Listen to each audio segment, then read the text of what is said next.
In the packed executive conference room, CEO Maya Ishikawa pointed a trembling finger at her assistant of 5 years. Kazuki Tanaka. $500,000 vanished from the project fund, and your forged signature is on the transfer. Stay calm. This is the moment I've been waiting for. He typed a single word and hit send. Now. Before security could grab him, the screen lit up. The company's account balance flashed. $500,000 had just returned. Then dozens of forwarded emails and IP logs flooded every monitor, exposing a trail of betrayal. Those emails, they can't be traced back to me. I built the security algorithm. I flagged the theft weeks ago and set this trap. I accused him, and he was protecting us all along. Kazu dropped his badge on the table and walked out, leaving the crumbling board behind. Wait, this is a setup. That new intern in accounting must have stolen my credentials. The board erupted, some in denial, others demanding answers. Papers flew across the polished table. Maya gripped the cold plastic of Kazu's abandoned badge, her mind reeling. He set a trap, but for whom? And why didn't he ever tell me? I need to control the narrative. Blame someone, anyone. The board can't suspect me. CFO Sato, these logs clearly show your account. Did you embezzle these funds? Chairman, I was hacked. The real criminal is trying to destroy this company. A month ago, Kazu warned me about a security flaw. I dismissed it as paranoia. The room split into factions, each pointing fingers. Maya clutched the badge until her knuckles whitened. Without proof, the board could only argue. The real culprit smiled behind a mask of righteousness. Maya retreated to her office and called Kazu's number again and again. The line rang twice, then died. He never refuses my calls. Something is terribly wrong. On the executive floor, CFO Sato was already purging the server's access logs, erasing his digital fingerprints. By the time they look, there will be no evidence. Just that intern's useless password. Years before, Kazu had coded deep into the night, building a security net no one else knew existed. If anyone triggers this net, it'll capture everything. I'll be ready. At dawn, Chairman Yamamoto summoned the board for an emergency session, his voice brooking no dissent. By noon, I want every financial record audited. This company will not be broken by a thief. Sato's excuses, the deleted logs. I need to find the truth myself. Miles away, Kazu studied the same logs Sato thought he'd erased. The trap was holding. Kazu pushed back from the laptop. He pulled a duffel bag from the closet and began packing with quiet efficiency. Shin is waiting. Once he confirms the forward, there's no turning back. He video called Shin, who was already surrounded by monitors in his tech den. Shin, is the trap fully armed? Sato's been scrubbing the primary logs all morning. The backups are on 7 servers. The board gets the evidence in 3 minutes. Months ago, Kazu had noticed a tiny discrepancy in the quarterly reports, a repeated pattern of small withdrawals. This pattern, it's deliberate. Someone's siphoning project funds, and they're getting bolder. He built the tracer into the company's core code, designed to activate the moment the next large theft occurred. In his office, Haruto's personal tablet pinged. The subject line read, "Evidence Package, Board of Directors." They can't open it. I'll need to shut down the mail server before anyone reads a single word. By 10 a.m., the board reconvened. Haruto Sato entered his earlier panic, replaced by an unsettling, rehearsed calm. The funds were moved by a malware script using my credentials.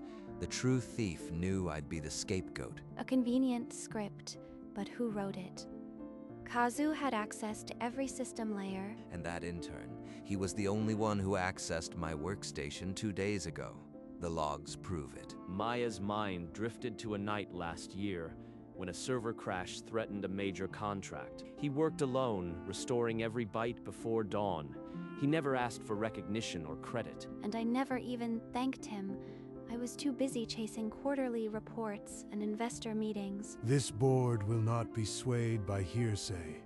We need an independent forensic auditor.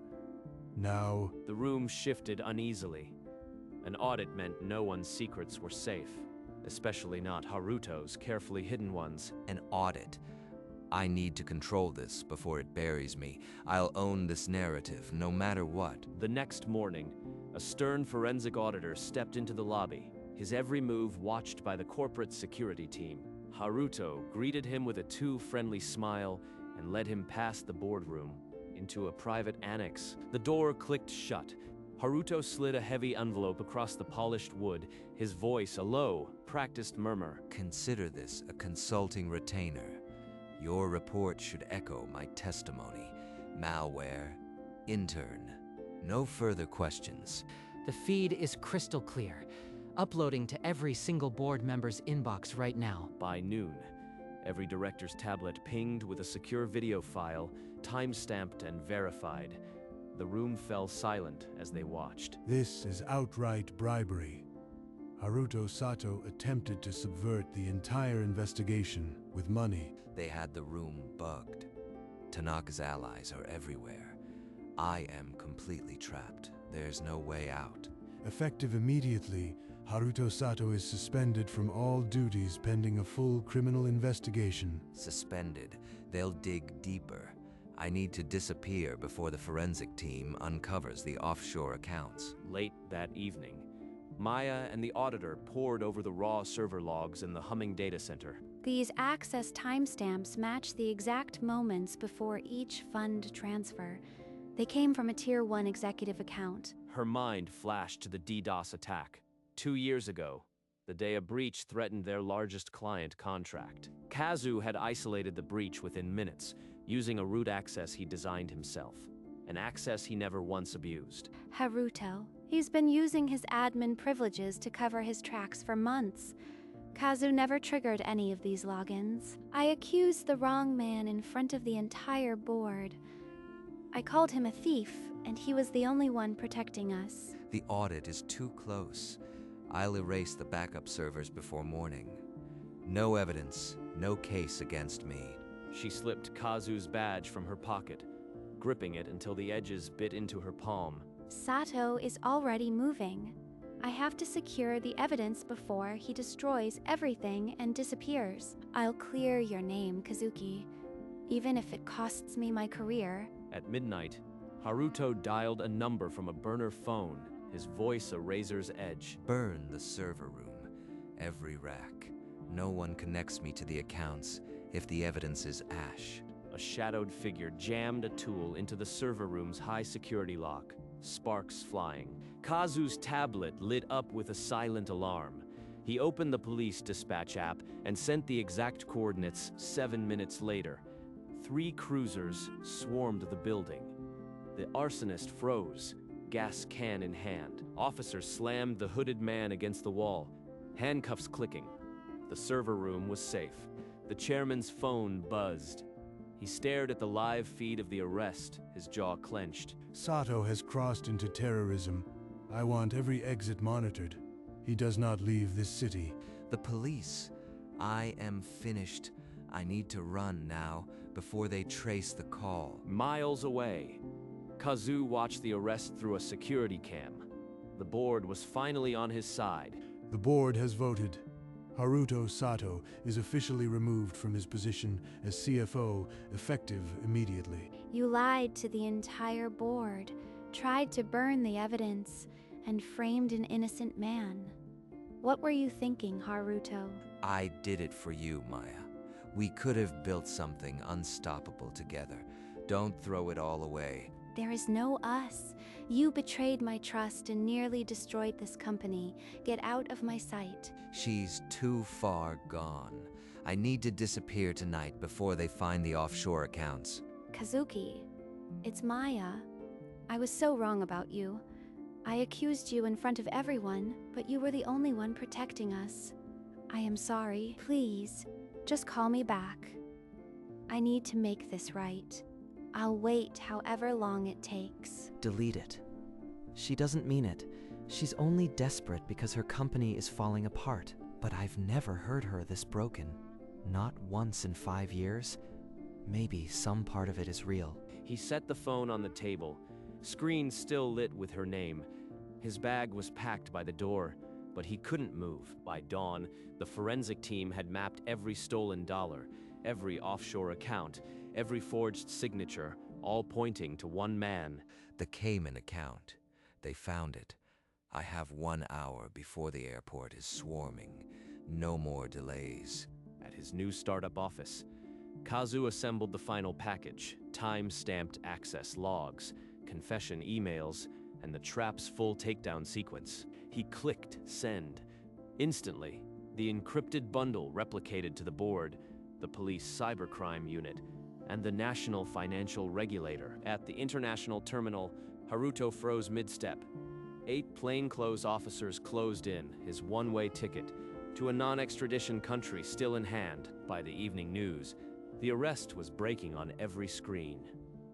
Haruto Sato, former CFO, caught with embezzled millions and a forged passport. It's over. After 5 years, the truth is finally out. But why does this victory feel so empty? The board's emergency screen showed the final reconciliation. Every cent accounted for. The company's accounts stabilized at last. Every monitor displayed the same truth. Haruto Sato, convicted by his own digital footprints. The board sat in stunned silence. Justice is done. But the one person I did this for, I can't even face her. Not yet. Maya sat alone in her dark office, the glow of the breaking news still on the window. None of this would have happened without him. I need to understand what he built. She opened the security system's source code, scrolling through the logic he'd crafted years ago. These comments, he documented every function. It wasn't just a trap, it was a love letter. Deep in the encryption module, she saw a comment that no one had ever noticed. The comment read, from Maya, from Kay. I'll always protect this place because you are in it. He loved me. All these years, he was standing beside me, and I never saw it. Tears blurred the monitor. She pressed her palm against the screen, longing to touch him. I have to find him. I need to tell him I know, and I want to make it right. But his phone was off, and she had no idea where he'd gone. The CEO was utterly lost. A month later, Kazu's startup made headlines for a breakthrough security contract. Maya saw his photo and knew she had to act. After 30 failed calls, he finally picked up. It was now or never. Maya, I am not sure what's left to say. Please, just 1 hour. I need to apologize in person. You owe me nothing, but I am begging you. Tomorrow, Sakura Cafe, noon. I'll give you 10 minutes. The cafe was nearly empty. 2 cups of coffee grew cold between them, steam long gone. I was blind and arrogant. I trusted Haruto over you, and I almost destroyed the company. I am so sorry, Kazuki. I waited 5 years for you to see me as more than a background piece. Your words now can't erase that humiliation overnight. I know. I'll wait as long as it takes. I am not asking you to forget. I just want a chance to earn your trust again. He nodded once, then walked out into the rain. She stayed, her untouched coffee reflecting a face full of quiet determination. Kazu walked through the rain, each step heavier than the last. Memories he'd buried for years clawed their way back. 3 years earlier, he'd left a small velvet box on her desk before dawn. He never knew if she found it. Inside was a silver key charm, a quiet promise of access he wished she'd give him. Not just to systems, but to her. She'd swept it into a drawer, unopened, mistaking it for a corporate trinket. The key rusted, forgotten. I was invisible then, just as I am invisible now. She only sees me when I am useful or when she's desperate. Alone in the cafe, Maya stared at her cold coffee. She'd let treasure rust in a drawer, and now she was paying the price. No more apologies. Words mean nothing to him now. I'll show him with actions, not another voicemail. They left the cafe an hour apart, two figures retreating into a city that suddenly felt far too large. She'll give up. They always do. The CEO of a fractured empire won't chase an assistant forever. But in her car, Maya already had a plan forming, a plan that went far beyond another apology. She was ready to resign. 6 months passed. Kazu's startup landed a government security contract, making it the city's top firm. Maya's company, however, bled clients daily. The scandal had crushed investor confidence, and the board turned against her. He built something incredible while I was blind. I was the real anchor dragging him down. Kazu saw the headlines, but he forced himself not to intervene. Pity was not what either of them needed.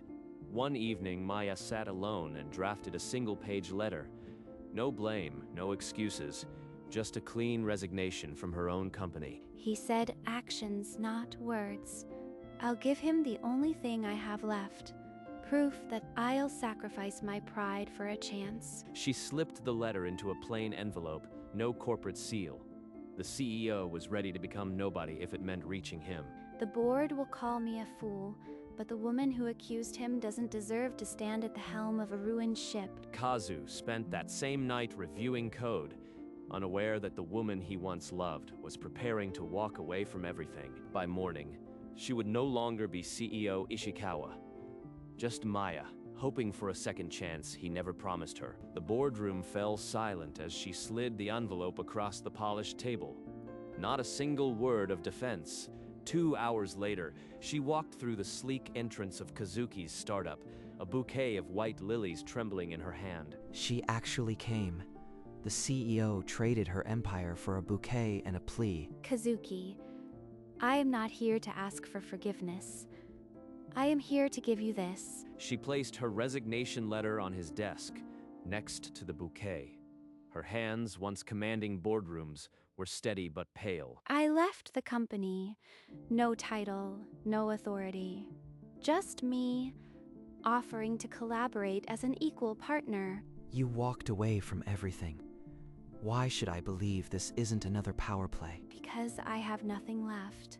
If you say no, I'll leave. But I want you to know, I am willing to start from zero. He looked at the letter, then at the bouquet. The silence stretched until he finally spoke. 1 month, we'll try a joint project. If you cross me, it's over. Maya didn't flinch at his cold condition. She simply reached up and unclasped the thin chain hidden beneath her collar. I found this 3 years ago, buried in a drawer. I've worn it every day since I read your hidden message in the code. The key. She actually kept it. I thought she'd thrown it away. It's a key. You left it as a promise, and I ignored it. I won't ignore it again. I built that trap partly to protect the company, but mostly to make you finally see me as something more than a tool. I see you now. I see everything you did. Let me prove I can be the partner you deserved. We'll start with the Hashimoto contract, but I am not your assistant anymore. This is equal ground or nothing. Equal. I wouldn't have it any other way. Their handshake sealed a business pact, but the key charm still lay in her palm, a silent testament to all that remained unspoken. She kept the key. But can I trust that she'll keep me? Not yet. Not without proof. The Hashimoto project became their common ground. Late nights blurred into early mornings, mimicking years now lost. He still chews his pen when debugging, a tiny habit that reminds me of every quiet heroism I missed. She watches me with those eyes. I can't let it mean anything. Not yet. When their shoulders touched, neither pulled away. The silence spoke louder than any apology. Kazuki, I don't just want a business partner. I want you to know I see you. Not as a tool, but as the man you are. She's so close. Every logical cell screams to step back, but the part I buried wants to stay. Their foreheads almost touched. His glasses fogged from her breath. The space between them shrank to nothing. And yet, it was a chasm. I can't. Not like this. I need more than a moment. I need to know this won't destroy me again. I understand. I'll wait, Kazuki. I've already waited 3 years. I can wait a little longer. He left, and she touched the key at her throat, whispering into the silence that swallowed the night. A week later, Kazu found a sealed proposal on his desk, a hostile bid from a rival conglomerate, intending to absorb his startup. They've bought out 2 of my investors. I have 48 hours to match their offer or lose everything. Unseen, Maya called in every old favor. She leveraged dormant networks, cashed out her remaining stocks, and directed the funds through a blind trust. I don't want recognition. Just make sure the capital reaches his account before the deadline. He can never know it came from me. The next morning, Kazu's investment account showed a deposit large enough to counter the bid. The source was obscured. This isn't normal. Only one person has the connections to move this much without a trace. He traced the shell companies, finding a faint digital trail. The final node led to a dormant account registered under Key Corp. Key Corp. The key. Maya. She risked her last resources for a company she didn't even own. For me. Please don't find out. If he sees this as pity, I'll lose the only chance I have left. He didn't call. He simply grabbed his coat and walked out the door, heading toward her, the evidence clutched in his hand. He stopped at her apartment, his fist hovering above the door. The evidence shook in his other hand. Kazuki? What's wrong? You look. Key Corp. That's the shell company you used. You gave everything to save a startup that wasn't even yours. Why? Because I love you. I've loved you since the day I found that hidden message in the code. I couldn't let you lose everything. She didn't just apologize. She didn't just resign. She sacrificed her last safety net for me. I built that trap to make you see me. I've loved you for 5 years, Maya. Every line of code was for you. The key charm hung between them, catching the dim light. Without another word, he pulled her close. Their lips met in a kiss that tasted of salt and relief. 5 years of silence shattered in a single breath. I thought I'd lost you forever. This time, I am never letting go. The key that once rusted in a drawer now hung between them, finally unlocking the truth. The trap had caught the only heart he ever wanted. 3 weeks later, the same conference room that witnessed his humiliation now buzzed with reporters. We announced the equal merger of Ishikawa Corp and Kazuki Technologies. Together, we are stronger. On behalf of the board of directors, I formally apologize to Kazuki Tanaka. His loyalty and genius saved this company. I accept this apology. Not for the past, but for the future. We'll build together. The broadcast reached a cold cell where Haruto Sato watched, fists clenched, as his empire was reborn without him. The assistant I framed now co-owns the company I tried to steal. My name is ruined forever. Together, they walked out of the conference room, not as boss and assistant, but as partners in all things. This time, I am the one following him, and I've never been happier. I once sent a text to trap a thief. Instead, I freed the person I loved. The key charm glinted in the sunlight, no longer hidden. The algorithm had caught everything, even a second chance at love. A year later, they stood in the empty conference room. The same long table, the same window, but the silence now felt like peace. This is where I accused you, where I almost destroyed the only person who truly saw me. And where I sent a single text that changed everything. I don't regret the pain. It led us here. The screen behind them flickered to life, showing the company's record profits. But they didn't need to look, for they had long stopped measuring worth in dollars. A memory flickered. The same monitor once exposed a trader's trail. Now it displayed a charity foundation they'd started together. In a cold cell, Haruto Sato read a crumpled newspaper. The headline celebrated the couple's latest philanthropic venture. They turned my fraud into a trust fund for orphans. I am a footnote in their story. Back in the sunlight, Kazu and Maya walked through the bustling startup office. now a flagship of innovation. Hand in hand, they no longer hid. He wears a bracelet made from the key I kept. A reminder that we unlock each other's chains. The trap he wrote had finally closed, not on a thief, but on a lifetime of quiet devotion. The checkmate was love. 1 year later, in their shared office, high above the city, the setting sun painted the room in shades of gold. Kazu adjusted the worn leather strap of his father's watch, a quiet habit he'd picked up in recent months. He says it reminds him that time doesn't heal. It just proves what's real. She rested her head against his shoulder, the key bracelet pressing gently against his arm. My father used to say that a watch measures more than seconds. It measures what you do with them. Then he would be proud. You've turned every second into something meaningful. The office around them was silent. No frantic calls, no looming deadlines. Just two people who had fought through fire. The key that once hid in a drawer now hung from a bracelet around his wrist, matching the one at her throat. The city sprawled beneath them, but their world had shrunk to the space between their entwined fingers. And as the sun finally set, they both realized the algorithm had saved the company, but their trust had saved each other.